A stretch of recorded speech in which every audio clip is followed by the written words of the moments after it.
어떻게 부지런해지는가. 여기 상인이 상품을 사고 파는 데 능숙하다. 상품을 고르고 구입하는 데 열심이다. 좋은 상품을 버리지 않고 잘 판다. 이와 같이 상인은 부지런하다. 이와 같이 상인은 부지런해진다. 그러면 상인이 어떻게 후원자를 가지는가. 여기 많은 재산과 재물을 가진 장자나 장자의 아들들이 이 상인은 지혜의 눈을 가졌고 부지런하고 처자를 부양하는 능력이 있고 우리에게 때때로 이유를 남겨줄 것이다 라고 한다. 그러므로 그들은 상인이여 이 상품을 가져가서 돈을 벌어 처자를 부양하고 우리에게도 때때로 이유를 주시오 라고 말하면서 그에게 상품을 넘겨준다.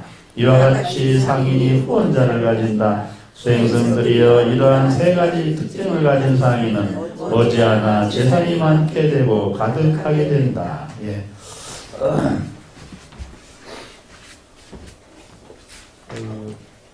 제가 요즘 이제 가끔 이웃종교에서 목사님들이 불러가지고 특강을 해달라고 하는 경우들이 있어요. 그러면 그쪽에서 강의 제목을 뭘로 하실까요? 이렇게 물어요. 그러면 제가 이렇게 가르쳐 줍니다. 성공하는 목사님의 세 가지 특징. 바로 이 얘기를 해요. 성공하는 목사님의 세 가지 특징. 가끔 이제 교수님들이나 선생님들 모시고도 특강하는 경우가 있거든요. 그러면 성공하는 선생님의 세 가지 특징. 이렇게 주제를 그렇게 줍니다. 괜찮겠죠? 네. 그래서 이제 처음에 이제 이웃 종교인들에게 얘기할 때는 이게 불교 얘기라고 한마디도 안 해요. 여기 사실 불교 얘기가 한마디도 없잖아요.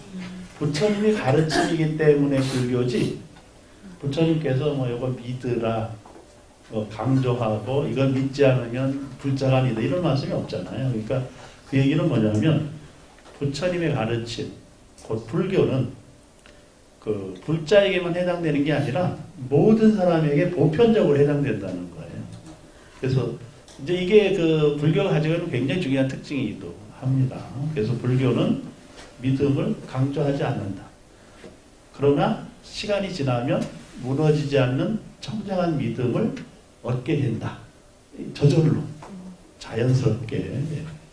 그래서 이제 일단 독성을 했으니까 성공하는 사람이죠. 여기는 이제 상인인데 그 상인이 누구도 다 된다. 네, 누구도 어떤 사람도 다 된다. 성공하는 상인의 세 가지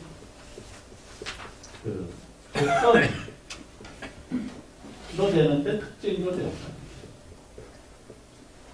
근데 그러니까 뭐 어떤 사회 세간에서 세속에서 성공하려면 이 세 가지 특징을 가져야 되는데 첫 번째가 뭐예요? 지혜로워야 된다는 거예요. 지혜. 그럼 그 지혜를 어떻게 얻어야 될까? 장사하는 분들은 결국 몸으로 체득해야 되잖아요. 직접 장사를 해봐야 됩니다. 자기가 나가서 부지런하게 움직이면서 사고팔고도 해보고 물건을 사서 또 이유를 붙여서 팔기도 하고 또 가공도 해보고 다 해야 되죠. 그러니까 장사로 성공하려면 자기가 취급하는 물건에 대해서 완전한 지혜가 있을 때 성공할 수가 있지, 그렇지 못하면 실패하기 딱 좋거든요. 그래서 지혜가 있어야 된다는 거예요. 근데 그 지혜를 얻으려면 어떻게 해야 된다? 관찰을 해야 돼요. 그 다음에 관찰해서 그냥 눈으로 본 것으로 끝나면 안 되죠. 분석을 해야 돼요. 분석. 이 특징이 뭔지, 원인이 뭔지, 어떻게 만드는지 분석을 하고, 그 다음에 이제 그것만 알아가지고 성공할 수는 없어요. 시장의 변화가 있잖아요. 요즘 반도체 경기가 나빠지고 있어요. 반도체 경기가 나빠지니까 그럼 한국은 어떻게 할까? 삼성은 어떻게 반도체 경기에 대응할까? 그랬더니 이재용 부회장이 한마디 했잖아요. 어려울 때일수록 뭐가 드러난다? 실력이 드러난다. 이제는 실력이 말해주는. 그래가지고 삼성이 최근에 딱 한 건 했어요. 세계적으로 아주 미세한 나노 공정을 성공해가지고 효율도 높이고. 그러니까 지금 외국하고의 우리나라에서도 1년 차이가 나고 다른 회사, 그리고 미국이나 또는 중국이나 이쪽은 2, 3년 차이가 나는 정도로 격차를 벌여버린 거예요. 그러니까 사실은 이제 그런 변화들이 있는 건데 그 변화의 즈음에서 이 변화에 대처할 수 있는 그러니까 그 판단 능력이 있어야 됩니다. 근데 변화를 판단할 줄 알아야 이게 상인으로 성공할 수가 있고 대처할 수가 있습니다. 대표적으로 일본에서 망한 회사 중에 도시바, 파나소닉 이런 회사들이 있잖아요. 그런 회사들이 왜 망했냐면 자기네가 세계 최고였어요. 그러니까 자기네가 정하면 기준이었습니다.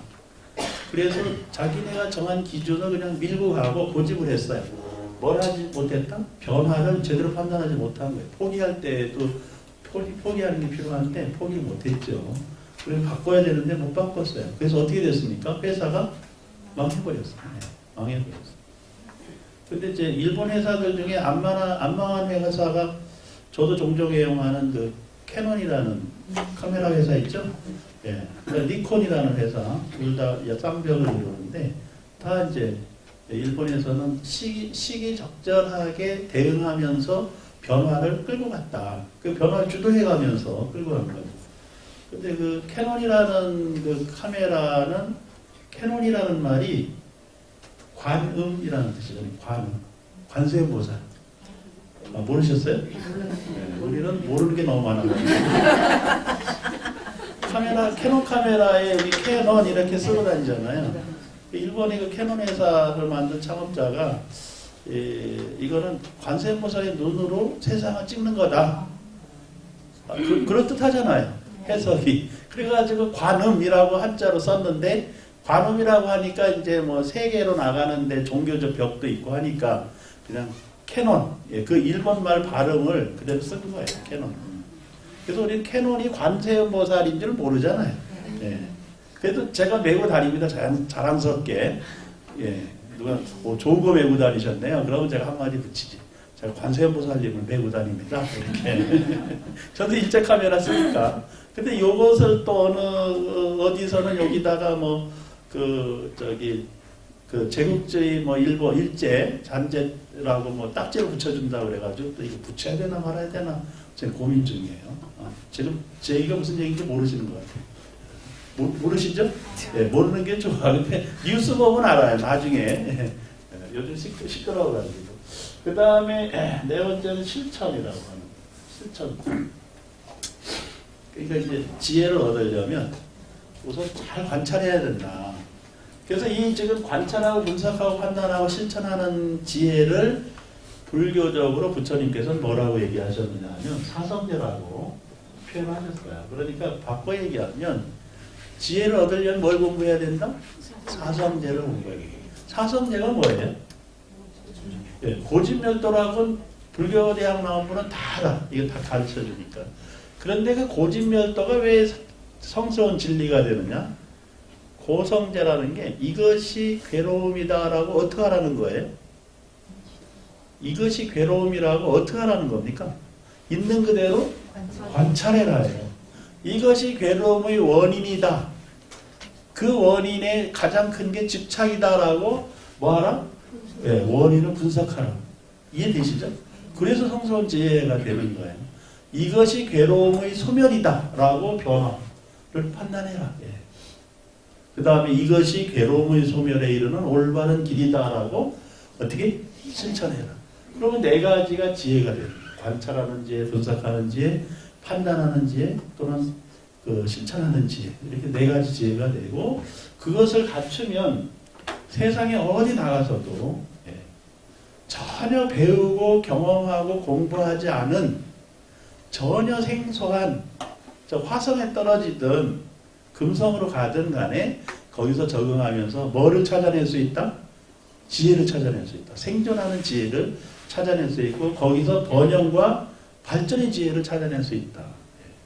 그래서 이제 이게 지혜가 굉장히 중요하다는 거예요. 그러니까 아무것도 모르는 사람은 장사할 수가 있어요, 없어요? 그러면 장사를 시작한 사람은 전부 알고 시작하나요? 그건 아니지. 장사를 하는데 모르고도 시작할 수 있어요. 근데 모르면 어떻게 해요? 배워서 스스로 관찰하고 경험하고 체험하면서 지혜를 만들어서 자기 영역을 개발해서 가면 성공의 확률이 높아지는 거죠.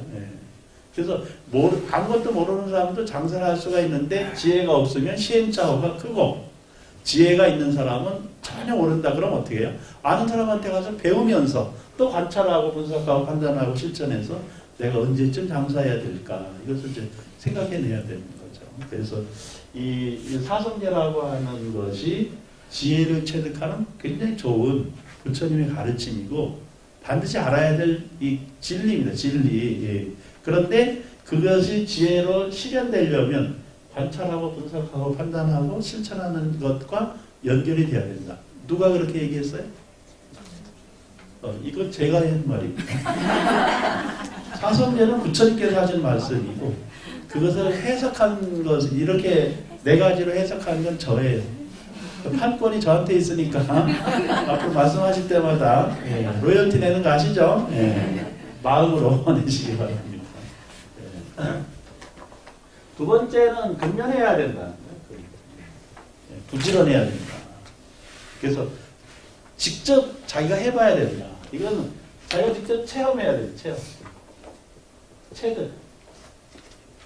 스스로 해야 된다. 스스로. 스스로 하지 않으면 안 된다. 그러니까 자기가 직접 해봐야 된다. 뭐든지. 남 시켜서 하면은 반드시 문제가 생기게 되어 있어요. 장사를 하든 뭘 하든 뭐든지 자기가 직접 해야 됩니다. 그런데 이제 요즘 우리가 너무 이 사회가 복잡 다단해지면서 첨단 기술을 가고 있다 보니 이게 직접 하는 일이 드문 거예요. 저도 학교에서 그 직원이 있었어요. 직원 10년 동안. 그 비서처럼 뭐 직원처럼 이렇게 거의 같이 이제 그 시스템을 운영하는데 그러니까 이 직원이 있으니까 모든 걸 다 해주잖아요. 나중에 그 직원이 나가버리니까 도대체 서류 하나가 어디 있는지 모르는 거야, 이게. 공문을 어떻게 작성하는지도 모르겠고, 다 해줬거든. 한마디만 하면 이 친구가 또 머리가 좋아가지고 척척척척 다 하네. 저보다 더 나아. 제가 보니까. 저는 폰만 잡고 그 친구 실무는 저보다 나아요. 그러니까 그 친구 서류가, 교수님 이렇게 해야 될 것 같습니다. 그래, 좋아. 이거 10년 동안 하니까 제가 되게 무식해진 거예요, 나중에.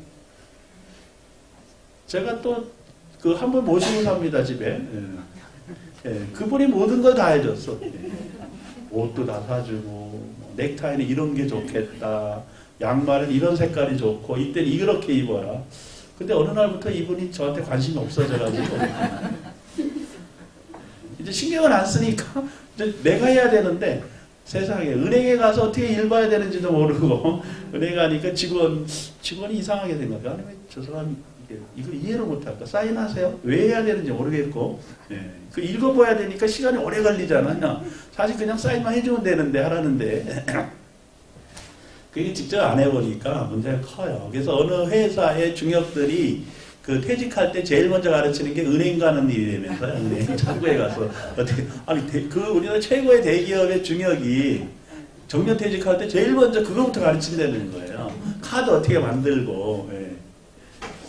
직접 해보지 않으면 안 된다. 이게 부지런하게.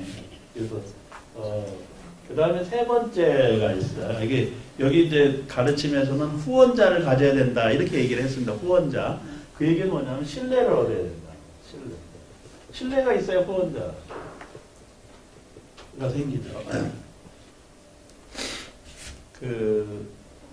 저도 이제 지금은 제가 잘 못합니다. 그런데 누군가 저에게 접근하고 또 저하고 좀 가까이 지내려고 의도를 보이는 사람이 있으면 제가 꼭 우리 집에 오라고 해요. 집에 와서 같이 밥도 먹고. 그 다음에 메시지가 있어요. 너네 집에도 데리고 가봐라. 이제. 우리 집에는 왔는데 지네 집에 안 데리고 가면 거기서 끝이야. 그렇잖아. 아니 이게 무슨 얘기냐면 우리 집은 이렇게 살고 우리 가족은 이래. 그러니 너도 니네 가족도 보여주고 소개도 해주고 정말로 서로 믿고 같이 신뢰를 갖고 생활하려고 그러면 다 열어서 보여주라는 얘기입니다. 그러니까 내가 입을 열어서 그렇게는 못해요. 근데 제가 우리 집에 한번 와볼래? 그럼 오면은 이제 그분이 또 밥상 잘 차려가지고 접대를 합니다. 그분도 속마음이 뭐예요? 제가 어디 가서 그렇게 대접을 받기를 바라는 거예요. 그래서 열심히 하는데 어떤 경우는 요즘 대부분이 자기 집에 초대 안 하잖아요. 그래서 집에 초대해서 음식을 안 줘도 차 한 잔은 줄 수 있어야 되는 거예요. 그 정도 마음이 있지 않으면 저는 관계를 안 맺습니다. 뭐 일을 같이 도모를 안 해요. 예. 이게 잘못된 거예요, 제 생각이. 왜냐하면 요즘 그분이 싫어해가지고 뭐 집으로 모셔갈 수가 없어요. 그래가지고 밥은 밖에서 먹이고 집에 가서 차만 주는데 이 과일 깎는 것도 싫어하시네. 요즘. 그래가지고 제가 과일을 사다가 차도 끓여가지고 그분 앉혀놓고 제가 같이 대접 해야 됩니다. 아직은 그렇게 안 했는데 어쨌든 이 후원자를 가지려면 신뢰를 얻어야 되는데 이 신뢰를 할 수 있느냐 없느냐 첫 번째 얘기가 거기 부처님께서 말씀하셨어요. 가족을 먹여 살려야 돼요. 그죠? 예, 장사를 하는 사람이 신뢰받을 수 있는 첫 번째 얘기는 뭐다? 장사해서 자기 가족 먹여 살릴 수 있어야 되는 거예요. 그리고 이윤을 남겨가지고 나한테도 나눠줄 수 있어야 그렇게 그래야 신뢰를 받아요. 그러니까 그 나눔이 있어야 된다. 나눔. 이윤이라고 하는 거, 이윤 또는 이익을 나눠줄 수 있어야 됩니다. 근데 그리고 또 그 가족 부양에 가족을 제대로 부양하느냐 이거 봐야 됩니다. 그러니까 제가 너네 집도 한번 가서 보자. 너 어떻게 사니? 이렇게 말은 그렇게 할 수는 없어요. 이건 프라이버시기 때문에 얘기는 안 하지만 그 속으로 궁금해하는 것은 너 가족 먹여 살릴 만큼 신뢰를 또 그렇게 열심히 노력하고 있느냐? 이걸 묻는 거예요. 이게 가족 지금 부처님도 그 얘기 딱 하셨잖아요. 그러니까 자기 가족을 원만하게 유지하고 끌고 나갈 수 있는 능력이 있는 사람이 신뢰받을 사람이지, 집은 엉망진창이고 가족은 내팽개치면서 밖에서 다른 사람한테 좋은 얘기 듣는다고 해서 그 사람을 신뢰할 수는 없다는 거예요. 지금 우리 사회가 큰 문제가 되는 이유 중에 하나가 가족이 해체되잖아. 가족. 그런데 나는 결혼을 안 해가지고 그럼 가족이 없는데 어떻게 해요? 이렇게 생각하는 분들이 좀 있더라고요. 계중이. 그래서 그런 분들을 모아가지고 우리 유사 가족을 만들자. 가족처럼 모여 살면 되잖아요. 그러니까 과거에는 혈연 중심의 가족인데 이것도 요즘 보니까 별로 의미가 없어. 예. 저도 애가 둘인데 뭐 한 달에 한두 번 볼까? 별로 잘 못 보더라고. 근데 더 자주 보는 사람이 있어요. 이 사람들이 사실은 혈연의 가족보다 더 의미가 있는 가족이에요. 그러니까 그래서 제가 이제 요즘 꿈꾸는 게 도반마을입니다. 도반마을. 네. 아니, 제가 이제 요즘 외로워져가지고 이런 생각을 하는 것 같은데. 소외당해, 집에 가도.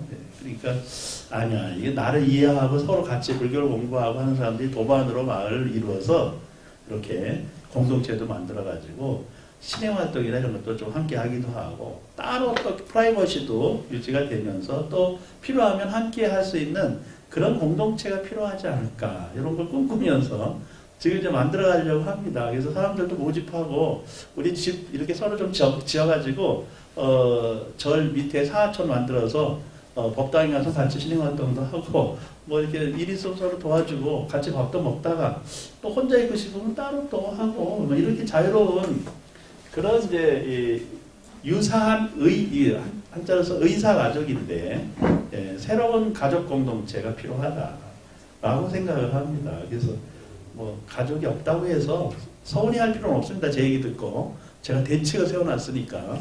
예. 그래서 같이 뜻 있는 사람들끼리 함께 모여서 공동체를 이루고 사는 것도 괜찮다. 그러고 제가 그런 눈으로 쭉 보니까, 세상을 보니까 이미 그런 유사한 가족과 같이 사는 공동체들이 여기저기 많이 있더라는 거예요. 다른 종교에서 이미 많이 실현하고 있는데, 이게 이제 잘못 가면 사이비 종교로 가가지고 문제가 되긴 하지만 그래도 필요하긴 하다. 왜 그렇게 모여서 살까는 이제 제가 나이 들어보니까 알 수가 있겠어요. 그래서 우선 신뢰를 가지려면 이렇게 함께 살 수 있는 사람들이 있어야 돼요. 함께 사는 사람이 신뢰하지 않으면 남이 어떻게 신뢰하겠어요? 그래서 이제 서로 이익도 나누고 이윤도 나눌 수 있는 그런 사람이 신뢰를 받고 그런 사람들이 장사를 해도 후원자가 생기고 투자자가 생겨서 큰 사업도 할 수가 있는 것이지 이 신뢰를 못 받으면 장사할 수가 없다. 근데 이 얘기는요. 지금 부처님께서 누구에게 설법을 하셨을까요? 네, 누구에게? 여기 상인이니까 제목이 상인의 경이에요. 이게 그 장사꾼에게 한 것 같죠? 아닙니다. 예, 누구에게 했을까요? 이게 수행자에게 한 거예요. 수행하는 스님들에게 설법한 내용입니다. 그럼 왜 수행하는 스님들에게 이렇게 설법을 하셨을까요? 이유는 수행하는 출세간의 이 성공의 원리나 세간의 장사하는 성공의 원리나 같다, 다르지 않다라고 하는 걸 강조한 겁니다. 같다 또는 다르지 않다라고 하는데 원리는 다르지 않은데 현상은 다른 거죠. 그래서 여기 이제 이 수행자의 이 지혜는 어떻게 나오느냐? 바로 아까 이 사성제라고 이미 얘기를 했는데, 수행자는 사성제로 지혜를 체득하는 데 비해서 상인들은 직접 경험으로, 상인의 지혜는 사실 경험으로 체득되는 것이다. 근데 수행자도 결국 사성제를 체험하고 경험하지 않으면 안 된다. 이런 메시지가 담겨져 있고, 그 다음에 수행자도 근면해야 된다. 그러니까 주어진 일과를 아주 근면하게 해야 되는데 그것을 뭐라 그러냐면 정진한다 이렇게 표현합니다. 정진. 수행자 열심히 정진해야 됩니다. 저도 이제 그 한 달에 2번은 그 주말에 절회가 있는데 절회가 있으니까 공부할 틈이 없더라. 새벽 예불 그전은 5시에 해요. 그럼 한 4시 반에 일어나가지고 5시에서 6시까지 예불하고 명상하고 그 다음에 이제 아침 먹고 또 그 차담합니다. 스님하고 이제 주지 스님이나 차담하고 그 다음에 강의하고 그것도 점심때 점심 먹고 산책하고 또 사람들 오면 또 몇 마디 얘기하고 뭐 그런 거 흘러가요. 2시부터 또 좀 공부하고 4시까지 그리고 또 조금 있으면 뭐 저녁 먹고 야 이게 절에 있으면 그 저녁 예불 해야 되죠 또 아니면 이제 사시 예불 할 때 들어가면 하루에 3번 예불 하면 계속 예불만 먹고 예불하고 먹고 예불하고 이것뿐이 없는 것 같아요. 그래서 이게 정신없이 살게 되는구나 절에서 살면은. 그래서 뭐 연구하고 공부하려면 절에 가면 안 되겠더라고. 근데 이제 마음을 내려놓고 정진하고자 한다면 집보단 절이 나아요. 제가 이렇게 돌아다니다가 좀 쫓겨날 것 같아가지고 걱정인데. 그래서 수행자는 열심히 정진해야 됩니다. 그래야 번뇌망상이 아니다. 근데 이 정진이라고 하는 것은 결국 뭘 의미하느냐 하면 노력이에요. 노력. 열심히 노력해야 됩니다. 그러니까 스님들 우리 한국 불교도 그렇고 또 뭐 중국 불교도 마찬가지고 동아시아 불교의 그 공통점이 새벽형 인간이잖아요. 새벽형 인간형을 만들어내는 트레이닝인데 새벽 예불이라는 게 굉장히 중요해요. 근데 일본도 가보면 새벽 예불하는 절이 별로 없어요. 사시 예불은 많이 해요. 있긴 있습니다. 새벽 예불하는 절. 제가 일본 어느 절에 가서 새벽 예불하는 걸 촬영하겠다. 그리고 비디오 카메라 들고 가서 찍으니까 그때 하더라고. 그래서 평소에 내 신도한테 물어봤어. 너 새벽 예불 매일 해요? 그랬더니 아니 한 달 만에 처음 하는 겁니다. 그러니까 일본 절도 새벽 예불 하는데 이제 중국절, 이 중국 대륙이나 대만에는 이제 새벽 예불하는 절들이 또 있습니다. 우리보다 더 열심히 새벽 4시부터 하는 3시부터 하기도 하고 4시부터 하는 절도 있는데 대만 불광산사 가니까 새벽 예불 장엄하게 하더라고요. 그래서 이제 이 새벽 예불 한다는 건 굉장히 노력하고 정진한다는 걸 의미해요. 새벽에 4시에 예불 하려고 그러면 저녁에 9시에는 자야 됩니다. 그러니까 밤에 딴 짓을 하면 안 돼. 그 열심히 정진할 수밖에 없어요. 그 다음에 이제 장사하는 사람은 이 클라이언트, 고객, 후원자에게 신뢰를 받아야 되는데 수행하는 사람은 누구에게 신뢰를 받아야 돼? 신도, 도반. 또 다 이웃정부에서 성도라고도 하죠. 예. 그래서 신도나 도반, 예. 또 있어요. 수행자가 또 신뢰를 받고 인정을 받아야 되는 대상이 지역 주민, 비불자에게 또. 예. 그래서 이게 있어야, 이 신뢰를 받아야 이 성직자, 수행자가 뭐가 생기냐면 권위가 생깁니다. 그 평판이 좋아져요. 그래야 포교의 기반이 형성됩니다. 포교의 기반.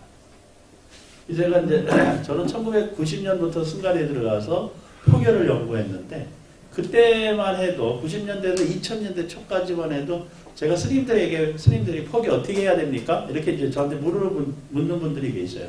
그러면 제가 일관되게 답변한 게 뭐였냐면 새벽 예불을 하루도 안 빠지고 새벽 예불을 3년만 하면 기본 신론 형성이 됩니다. 그렇게 얘기했어요. 새벽 예불을 그래서 새벽 예불만 잘해도 포교가 됩니다. 이 얘기예요. 그래서 새벽 예불을 열심히 하루도 안 빠진다는 얘기는 하루를 열심히 정말 정진하면서 노력해서 한다는 거를 의미하고 또 그 새벽 예불을 하면서 그 예불문이나 경전의 감경 내용이 전부 그 속에 뭐가 들어있어요? 지혜가 들어있어요. 사상지의 지혜가. 그래서 열심히 정진하고 노력하고 부지런하게 움직이면 그게 새벽 예불로 대표되는 것이고 그게 포교의 기반입니다. 그랬는데 이것을 다른 종교들이 따라하잖아요. 새벽 기도라고. 네. 그래서 불교계는 새벽 예불이 점점 사라져가요. 제대로 하는 절이 별로 없어. 큰 절이나 대중이 많으면 하는데 개인 절들은 점점 못해. 예, 혼자서 어렵거든요. 그러니까 이제 사시로 가거나 저녁 예불 제대로 모시는 절도 많지가 않아. 예. 그런데 이게 다 이웃종교에서 그 새벽 기도를 배워가가지고 열심히 하니까 신도가 10,000명, 20,000명씩 모이네. 예.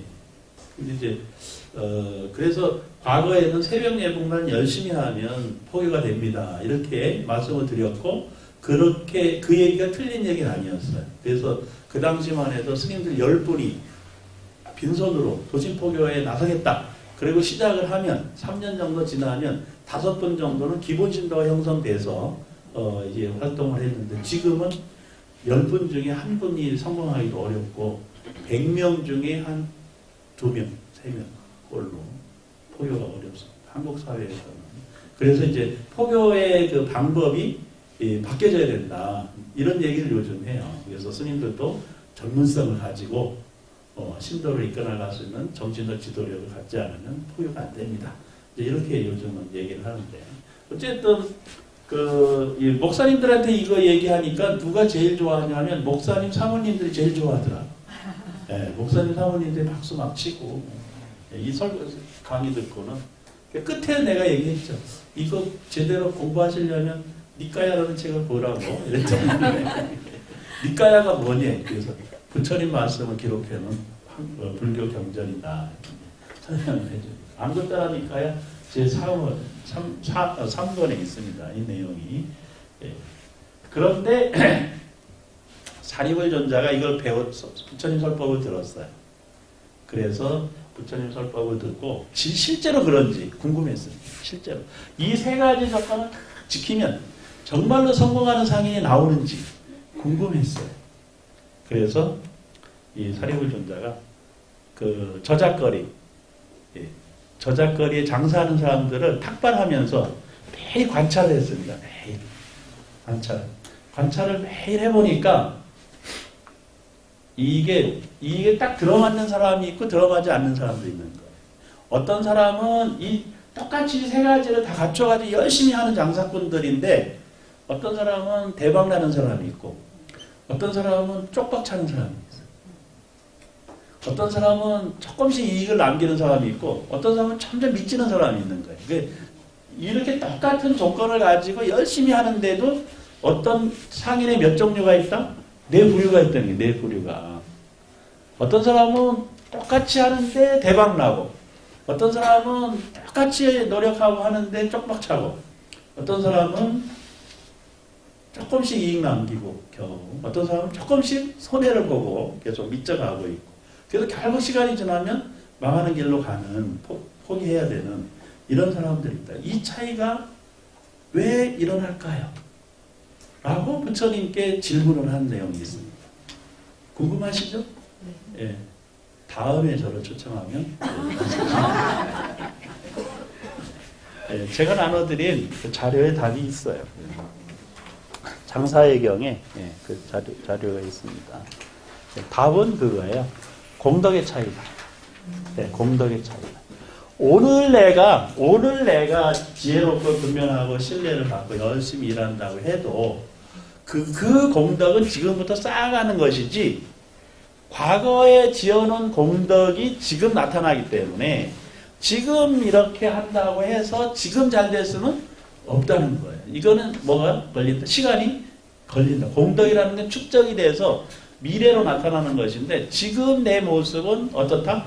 과거에 지은 공덕이나 허물이 지금 나타나는 거기 때문에 지금 현재의 모습을 본다는 것은 과거에 어떻게 얼마나 공덕을 지었는지 얼마나 허물을 지었는지를 판단해서 생각해 볼 문제라는 겁니다. 그래서 그 똑같이 해도 어떤 사람은 잘 되고 어떤 사람은 못 되는 이유는 무슨 차이가 있다? 예, 이미 지어놓은 공덕의 차이가 있다는 거예요. 예, 그래서 그것을 직시하는 사람은 아는 사람은 내가 지금 이런 공덕이 부족하구나. 그것을 메꿔갈 수가 있고 그렇지 않은 사람은 왜 내가 망하는데 열심히 노력하는데 왜 내가 안 되는지를 모른다는 거예요. 예. 그래서 자기를 잘 들여다보면 자기가 지은 공덕이 얼마나 되는지 그 공덕을 아는 사람은 지금 내가 이런 일을 해야 될지 말아야 될지도 판단하는 지혜가 거기서 생긴다는 겁니다. 자, 이제 써먹어야 됩니다. 여러분들이 그게 공덕이에요. 이거 외워가지고 요 세 가지 단어를 머릿속에 넣어놓고 자녀분들한테 그 세상 사는데 성공하려면 세 가지 갖춰야 돼 라고 얘기를 해야 되는데 그 세 가지가 뭐예요? 예, 첫째는 지혜로워야 되고 두 번째는 부지런해야 되고 세 번째는 신뢰, 남한테 신뢰를 받아야 됩니다. 예. 그 친구들한테도 나가서 자꾸 써먹어야 됩니다. 부처님 말씀이라고는 할 필요가 없어. 처음에는 어떻게 다 해서 머릿속에 다 넣어주고 그리고 마지막에 한마디 하면 됩니다. 이건 부처님 말씀이야. 그때는 머릿속에 들은 걸 지울 수가 없잖아요. 그렇죠? 네. 그전에는 안 들으려고 하면 그 얘기가 안 되니까. 네. 그래서 꼭 기억을 하셨다가 어디 가서든 만약 누군가 축사를 부탁한다. 그러면 어떻게 축사를 해야 되는지 아세요? 축사를 부탁한다 그러면 이 사람은 굉장히 지혜로워가지고 오늘 이 성공을 얻었다. 앞으로 더 지혜로워질 것이다. 그리고 이 사람은 정말 부지런하게 잘 살았다. 근데 앞으로 더 부지런하게 노력을 해서 더 크게 성공할 것이다. 이 사람은 정말 믿을 만하다. 그리고 앞으로도 큰 신뢰를 쌓아서 더 큰 일을 해낼 뿐이다라고 축사를 하면 됩니다. 아시겠죠? 예. 그러니까 그 어디 가서 이제 불자들에게 많은 사람들이 요구를 합니다. 불교 공부 열심히 했으니까 불교 얘기 좀 해봐. 이랬을 때 뭐를 얘기한다? 요 세 가지. 예. 끝에다 뭐라고 붙인다? 예. 끝에다. 이건 부처님 말씀이다. 마지막에 머리에다 다 심어주고 외우게 해놓고 그렇게 하시면 됩니다. 그래서 어디든 만병통치약이니까 성공 이렇게 얘기하면 이 세 가지를 떠올려서 말씀을 하시기 바랍니다. 자, 이제 비교 종교로 조금 돌아가면 그 원시 그 수렵 사회 이때는 채집도 같이 이루어졌어요. 수렵과 채집. 근데 이제 이게 그 어느 정도 지나가면서 농경 사회로 갔다가 그 다음에 농경 사회가 또 천년 정도 이제 유지가 되다가 산업혁명이라는 게요. 이 중간에 상업시대가 열리긴 해요. 근데 산업혁명, 상업을 하다 보니까 수요가 많아지고 대량 생산하려고 하다 보니 인간의 힘으로는 안 되니 그 외부의 힘을 활용하자 해서 전기기관을 만들고 전기기관이 이제 전기를 생산하고 그래서 그게 산업혁명으로 이어지잖아요. 그 다음에 이제 그래서 산업시대가 열립니다. 그 다음에 이제 그 정보시대가 열려요. 그래서 지금은 초고속 정보화. 예. 초고속 정보화. 이게 세 가지가 지금 5G, 5 제너레이션, 5세대 이동통신 기술이 이제 발전돼서 여러분들도 올해부터 컴퓨터, 핸드폰 사면 이제 5세대 사잖아요. 200만 원씩 주고, 예, 아직 안 사셨나요? 이미 얼리 어답터는 사셨을 텐데, 예, 근데 이 정보 사회가 초고도 정보 사회로 이제 갔을 때 일어나는 그 세 가지 특징이 있어요. 이게 초고속, 예, 초고속. 그 다음에 초지연, 그 다음에 초연결. 이 세 가지가 5G, 5 제너레이션, 제5세대 이동통신 기술의 핵심이고, 이것이 이제 빅데이터를 만들고, 그 빅데이터가 그 인공지능과 로봇으로 그 연결이 되는 이 사회로 이제 가고 있어요. 우리가 여기서 이렇게 넘어가는, 지금까지는 이제 4G, 3G, 4G 사회에서 3 제너레이션, 3세대, 4세대 이동통신 기술을 기반으로 살다가 여기까지 이제 가고 있는 겁니다. 그래서 이 빅데이터, 인공지능, 로봇이 이제 서로 연결이 되면서 이제 무인 자동차니 뭐 자율주행 차량, 그 다음에 드론, 예, 드론으로 이제 하는 뭐 운송 체계까지도 막 이렇게 가고 있어요. 여기까지 가고 있습니다. 이제 그러다 보니 여기에 따라서 종교도 조금씩 바뀌어갔다. 예, 종교는 어떻게 바뀌어갔냐? 애니미즘이라고 하는, 애니미즘이라고 하는 이게 정령신앙이라는 게 있어요. 정령신. 그 다음에 이제 토테미즘이라고 하는, 토테미즘이 형성이 됐어요. 그러니까 이 정령신앙은 자연 그 자체가 신이다 이렇게 믿고 있었던 거죠. 토테미즘은 특정한 대상, 자연의 대상을 정의. 그래서 이제 우리 화엄경에 보면 화엄 신중 있잖아요, 신중. 뭐 수하신, 수중신, 뭐 이렇게 그 주하신, 주수신, 주산신, 이런 산신, 목신, 뭐 이렇게 생각하는 것이 바로 이 토템 사상과 연결이 됩니다. 그러니까 이 애니미즘과 이렇게 연결이 돼가지고 그 신중이 만들어져요. 그러니까 사실 그것은 굉장히 지혜롭게 본 것인데 그 얘기는 뭐냐면 우리가 의존해서 사는 게 신이다 이렇게 생각한 겁니다. 우리가 의존해서 사는 게, 그래서 산에 의존하면 무슨 신앙이 발달한다? 산신. 사막에서 이 별을 보고 이 방향을 정할 때는 무슨 신이 발달해요? 칠성신. 칠성신앙이 북두 칠성이 기준이 되는 거잖아요. 그러니까 성수신앙이라고 해가지고 별자리 보고 하는 게 발전할 수밖에 없어요.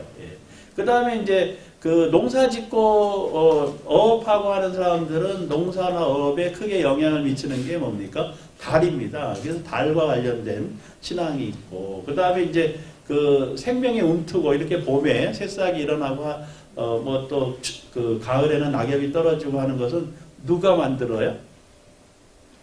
이 지금 저 동원사에도 오늘 홍매화가 이쁘게 폈더라고. 누가 피게 했습니까?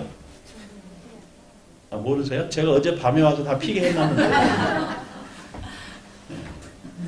온도입니다, 온도. 기온. 근데 기온은 뭐와 연관이 있어요? 태양과 연관이 있고. 태양도 항상 태양이 있는데 왜 봄, 여름, 가을이 생길까? 27.5도 기울어져 있으니까 이게 그 태양의 열을 받는 양이 달라지면서 나타난 현상이란 말이에요. 그러니까 그 지구에는 모든 생명의 근원은 뭐다? 태양이다. 그래서 태양신이 굉장히 중요한 거예요. 그래서 그 그리스 로마 시대 아폴로가 무슨 신입니까? 태양신이잖아요. 그리고 우리 불교에서도 비로자나 부처님 바이로차나 뭘 상징해요? 태양을 상징하고 있어요. 모르셨어요? 신묘장구 대다라니는 다 외우시나요? 제가 이번 학기 말에 와가지고 퀴즈 내서 그 시험을 보겠습니다. 옴 아로게 아로가 마지로가 지가란제 아시는 분은 옴 아로게 아로가 마지, 옴, 아로게, 아로가 마지, 로가지가라는 이 귀절이 있어요. 거기서 그 아로게, 빛이에요, 빛, 광명. 아로가 마지, 광명의 지혜. 그래서 오 빛이요, 광명의 지혜요. 세간을 초월하는 분이시여 이 말이거든요. 그래서 이게 부처님의 지혜를 상징하고 있어요. 부처님의 지혜를 뭐에다 비유했다? 태양의 빛에다 비유했다. 옴, 아로게, 아로가 마지, 로가지가라는 지. 근데 이제 그 광명을 법신으로다가 상징화해서 법신 비로자나 부처님, 그 비로자나 부처님을 바이로차나 이렇게 부르는 겁니다. 근데 다 광명, 그리고 그게 어디서 그 가장 큰 중요한 태양에 비유한 겁니다. 비유. 그래서 여하튼 이제 토테미즘에서 다신교가 형성이 돼요. 다신교. 아 이게 신이 있다. 그래서 이제 여기서 인격화합니다. 인격화. 그 다음에 이게 일신교로 가가지고 신격화해요 또. 인격신이 등장을 했다가 아주 인간과 다른 신격화하는 대상이 등장을 합니다. 여기까지가 이 정보화 사회까지 오는 종교의 변화입니다. 그래서 그 일신교에서 창조주를 이제 믿기 시작하고, 창조주, 창조한 창조주 조물주가 있다 이렇게 얘기하잖아요. 누가 조물주예요? 아까 얘기했잖아요. 누가 조물주입니까? 그 지구상의 모든 생명이 일어나게 된 원인은 어디에서 비롯된다? 예, 저 태양. 그분이 하늘에 계시잖아요. 그래서 하느님이야. 하나뿐이 없잖아요. 그래서 하나님이고. 네. 태양신입니다. 태양신. 알고 보면 그렇다는 겁니다. 알고 보면. 모르고 보면 신격화해서 절대화시켜서 그런 건데, 예, 지구에는 모든 생명이 한순간에 사라지는 순간은 뭐다? 태양이 소멸하는 시기다. 근데 저 태양이 어떻게 됩니까? 앞으로 점점? 아직 모르시죠? 경험을 안 해보셔가지고. 잘 관찰해보면 태양이 점점 커집니다. 그래가지고 점점 커지면 그 다음에 어떻게 돼요? 지구까지 삼켜버려요. 그래서 백색 외성이 돼가지고 어느 순간에 어떻게 해요? 대폭발이 일어납니다. 그것을 이제 그 빅뱅이라고 하죠. 빅뱅. 빅뱅. 대폭발이 일어나고, 대폭발이 일어나는 시간이 얼마나 걸린다고요? 30만 분의 1초. 빅뱅이 일어나요. 그럼 그 빅뱅이 일어난 다음에 새로운 그 우주가 또 만들어지게 되어 있어요. 그런데 거기까지 얼마나 걸린다고요, 앞으로? 잘 모르죠. 잘 모르는데, 지금 우리가 태양의 수명 속에서 얼마나 살았을까를 과학자들이 연구하는데 약 반 정도 살았다 이렇게 봅니다. 반 정도. 그래서 지구도 반 정도 살았다는 거예요. 45억 년. 그러니까 앞으로 지구는 얼마나 더 견딘다? 45억 년. 그러니까 좀 오래 견디셔야 돼. 없어지는 거 보려고.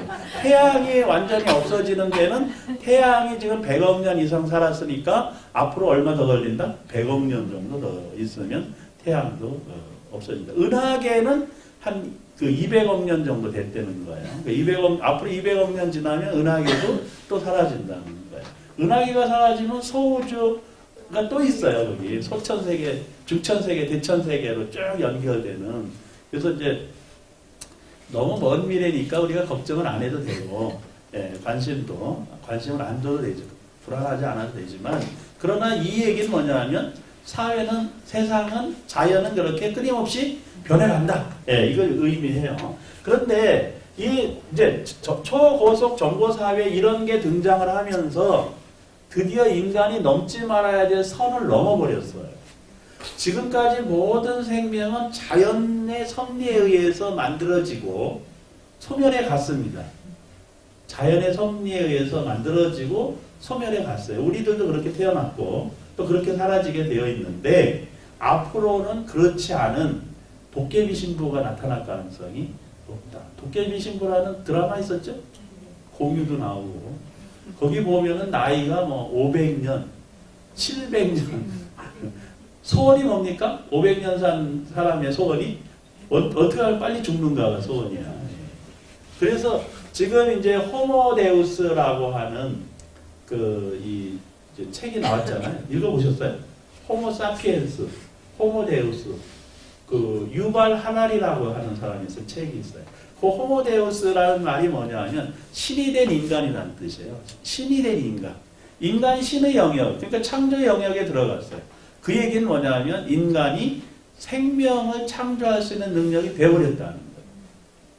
그래서 이제 조금 있으면 이게 조금만 더 지나면 어떻게 되냐. 이제 그 여성들이 아이를 낳을 이유가 없어요. 아이는 어디서 나옵니까? 남자를 채취하고 정자를 채취해서 공장에서 원하는 대로 디자인해서 누나 색깔도 바꿔주세요. 얘는 수명을 200살로 해주세요. 이래가지고 그게 가능한 시대가 되는 거예요. 왜냐하면 인간의 유전자 게놈이 완전히 해독이 돼서 지금 지도로 만들어져 가고 있기 때문에 그렇게 될 수 있다. 그래서 그 인간이 신의 영역에 도전해버린 거예요, 지금. 그리고 신이 되어버렸어요. 그것을 이제 유발 하나리가 뭐라고 표현했다? 호모데우스라고 표현을 한 겁니다. 그래서 지금까지의 종교에 대한 관념들이 어떻게 된다? 다 바뀐다. 생명은 조물주가 창조하는 것으로 생각을 했잖아요. 믿고 있고. 여러분들도 이 종교인들에게 나는 어떻게 생겼을까요? 라고 물으면 조물주가 창조했다고 대답하는 사람이 꽤 많아. 불자들 중에도 30%가 그렇게 대답해요. 불자도. 그렇게 트레이닝 됐다는 거예요. 근데 사실입니까? 그렇게 믿는 사람에게는 그게 사실이지. 창조론이라고 하는 게. 그런데 이제 과학의 세계에서 그렇게 얘기하지 않고 있다. 우리 불자이면서 처음에 복제, 생명 복제 했다가 대통령 얻어맞으신 분 있잖아요. 황모 박사님. 예. 그분이 필터를 시작을 해가지고 이제 생명을 막, 이제 만들어내기 시작을 했어요, 지금. 예. 제가 어느 절에 갔더니, 사자개 있잖아요, 사자개. 사자 모양을 닮은 개. 그게 옛날에는 한 1억 원 이상 했어요, 개 한 마리에. 예, 막 중국에서 15억 원까지 했어요. 부의 상징이라고. 어느 절에 갔더니 그 사자개가 있는 거야. 이 비싼 개를 어떻게 절 뒷마당에다 저렇게 놨지? 그래서 제가 주지 스님께 여쭤봤어요. 스님, 저 개가 스님 샀어요, 돈 주고?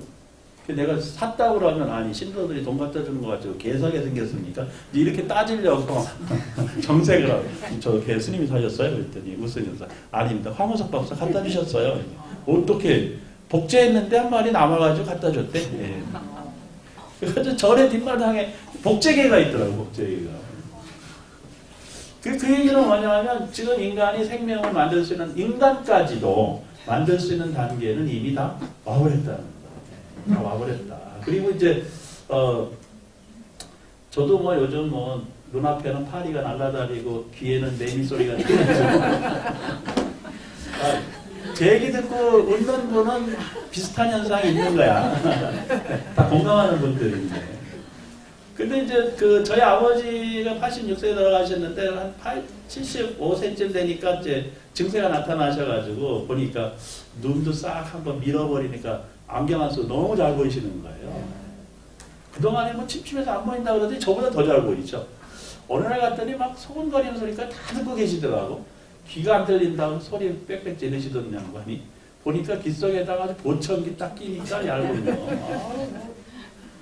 그래가지고 이분이 듣고 싶은 소리가 있으면 보청기 켜가지고 끼고 모른 척하고 있고 듣기 싫은 소리 하잖아요? 그럼 빼고 맘대로 허리가 아파가지고 막 죽겠다고 그러셨는데 이제 또 수술도 아니고 시술 고풍선 같은 것도 척추에다 닦으니까 또 허리도 꼿꼿하게 피시고 양쪽 무릎이 관절이 안 좋다고 그러니까 또 인공관절도 넣었는데 로봇처럼 잘 다니죠?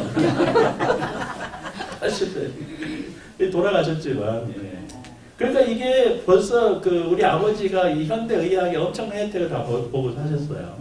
근데 앞으로는 이게 이제 문제가 아니라는 거예요. 눈알도 바꿀 수가 있고 장기도 바꿀 수가 있고 어저께 어느 절에 가서 특강을 했더니 막 떡도 돌리고 그리고 오늘 보살님 저한테 봉투 하나 주시더라고. 그래서 이거 왜요? 그랬더니 우리 어머니가 백수를 가리셨대. 그 잔치를 했는데 이렇게 공양을 올린다고. 제가 백수한 어르신한테 용돈을 받았네. 근데 백수가 아니라 이제 천수를 노리는 시대가 된 거예요. 천수가 몇 살? 예, 천수는 1000살이에요. 우리는 몰라도 너무 몰라가지고. 천수는 120입니다. 네, 120. 그래서 부처님 제자 중에 아난존자 120까지 살았어요. 마가섭존자 120살까지 살았어요.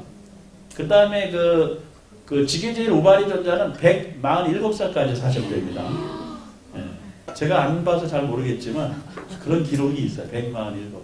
그래서 부처님 제자들 중에 120살까지 사신 분들이 꽤 많아요. 120살 이상 사신 분들이 꽤 많아요. 예. 그 당시 인도의 평균 연령이 아마 35세, 40대도 안 됐을 것 같은데, 근데 보통 사람의 3배를 사는 분들이 계신 거예요. 근데 지금은 이제 보통 사람도 그렇게 사는 시대가 열린 거죠.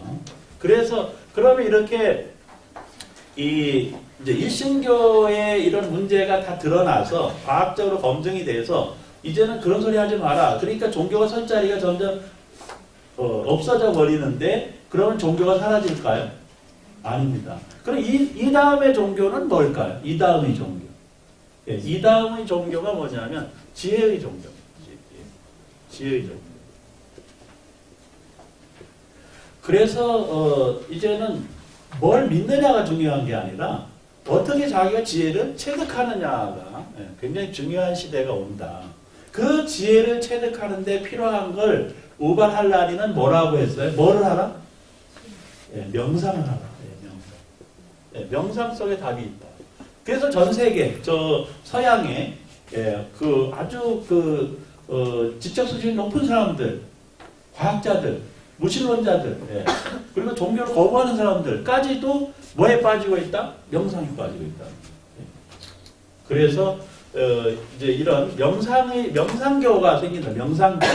예, 근데 그 명상은 3가지 명상이 있는데, 계행 중심의 명상이 있고, 선정 중심의 명상이 있고, 그 다음에 지혜 중심의 명상이 있어요. 그런데 이게 이제 어우러지려면은 이걸 다시 해탈직견이라고 합니다. 그 해탈직견 종교가 형성되게 되어 있다. 그래서 어떤 종교를 믿느냐는 중요치 않아요. 왜? 이미 다 이제 또 평준화돼, 종교가. 예, 다 평준화됩니다. 문화적 차이가 있을 뿐이에요. 여기까지는 무슨 차이냐? 이제 종교 문화적 차이가 있을 뿐이지, 더 이상 이거를 자기네 교리를 강조했다가는 뭘로 몰려요? 미신으로 몰린다니까. 과학과 상반되면 미신이라고 그러잖아요. 예, 미신으로 몰리게 돼 있어. 그러니까 지금까지 여기 다신교에서는 이걸 미신이라고 했고, 일신교에서는 이걸 미신이라고 했잖아요. 아니? 예, 그렇게 얘기했어요. 근데 이것도 다 미신으로 몰릴 수 있다. 그런데 그 상당 기간 유지가 되는 것은 문화적 힘 때문에 그래요. 그 문화적 차이를 인정해 줄 수밖에 없어요. 그런데 어느 종교를 믿든 간에 이제 지혜의 종교, 명상, 해탈지교로 갈 수밖에 없다. 이미 그런 현상이 나타났기 때문에 그 목사님들이 저한테 강의해달라고 하는 겁니다. 네. 제가 불교 공부해서 또 교회 가서 강의하는 것도 좀 색달라. 근데 그게 뭐냐면 그 사람들도 궁금한 거예요, 도대체. 자기네가 하는 종교 행위와 다른 뭐가 세계가 있다고 하는데 저게 뭔가 궁금하고, 그리고 그게 왜 자기네도 알아요. 예, 높이 올라가면 공부를 많이 하다 보면 왜 모르겠어요. 다 통하는데 뭐를 해도 다 통하게 돼 있어요. 그러니까 알다 보니 다른 종교에도 궁금하게 되고, 그걸 모르고 얘기하면 사이비가 되잖아요. 예, 거짓말이 될 수 있고, 그걸 알고 싶은 거죠. 그래서 그러다 보니 불교의 장점을 다른 종교가 다 가져간다. 네, 다 가져가게 돼 있어요. 그래서 이 종교는 대개 평준화가 이루어진다고 저는 봐요. 앞으로 평준화 속에 들어오지 못해 일정 수준 이상에 올라오지 못하면 그 종교는 어떻게 된다? 다 사라지게 되어 있어요. 네, 사라지게 되어 있어요. 그래서 사실 기독교의 그 개신교라고 하는 그 기독교의 사상도 불교하고 이미 AD 1세기, BC 1세기 접변이 일어나가지고 결합이 된 겁니다. 그래서 그 신부님들이 갖고 다니시는 묵주 보셨죠? 묵주. 묵주가 어디서 갔어요? 영주에서 간 겁니다. 영주. 거기 십자가 달았어요. 그러니까 근데 우리가 불교에서는 영주를 뭐 해서요? 거기에다 뭐 부처님을 조성해가지고 불교적 상징물을 쓰기도 하지만 기도할 때 숫자 세는데 108을 어떻게 셉니까? 108영주 한 바퀴 돌리면 108이잖아요. 네. 108 장근 해야 되는데, 108배 해야 되는데 성냥개비 하나씩 놓고 할 수도 없고 그렇잖아요. 근데 그거 일일이 세면서 할 수도 없고 그러니까 염주로 돌리면 이게 숫자가 되기도 하고 마음 집중에 도움도 되고 명상하는데 장점도 있어요. 그러니까 염주를 쓰는 거예요. 법구가 된 거죠. 근데 그걸 꼭 불교에서 만드는 건가요? 아닙니다. 그전에도 있었어, 인도에서. 그거를 우리가 불교적으로 잘 활용하게 됐고, 거기에 불교적 상징물을 가미하게 되는 거죠. 그래서 이제 지금까지 종교는 이런 그 문화적 차이에 의해서 다양한 모습들을 보여주고 있으나, 종교는 평준화되지만, 근데 그 중에 이제 살아남는 종교는 지혜의 종교, 또 명상의 종교, 불교적으로 표현하면 해탈지견은 성취한 종교가 살아납니다. 좀 쉬어야 되나요? 네. 예, 5분만 쉬겠습니다. 예.